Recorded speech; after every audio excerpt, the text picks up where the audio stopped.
Assalaamu calaykum waraxmatullaahi tacaala wabarakaatu. Soomaalidu waa dad asal iyo faracba u leh suugaanta iyo hadal murtiyeedka, balse af wax san iyo wax xunba lagama waayo, oo waa dhaqanoo dadka dhiga.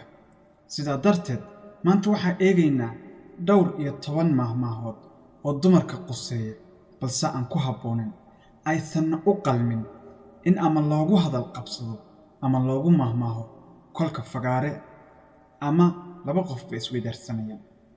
Mahmaahda koowaad, naag ama ha ku dhasho ama ha ku dhaxdo.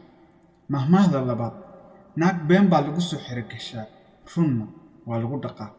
Mahmaahda saddexaad, naag ninkii xariir u gogla bay xanan u gogashaa. Ninkii xanan u goglana xariir bay u gogashaa. Mahmaahda shanaad, naag waa balaayo loo baahan yahay. Mahmaahda lixaad, naag waa dhallaan raad weyn ama haweeney waa carruur cag weyn. Mahmaahda toddobaad, naagi nin ay taqaan nin ma moodo, ama naagi ninay taqaan col ma moodo.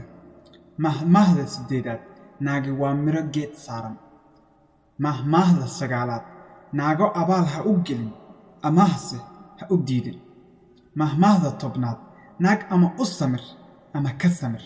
Mahmaahda 11aad, naaga geel ka baxsaday nabastooday ka dayaan. Mahmaahda 11aad, naago hiil ha ka sugin. Mahmaahda 12aad waa tan ugu dambaysee, naag iyo riyo toona looma dhutiyo.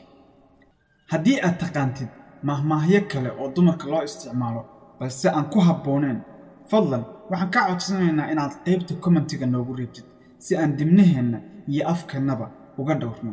aad baa u mahadsantihiin. Assalaamu calaykum waraxmatullaahi tacaala wabarakaatu.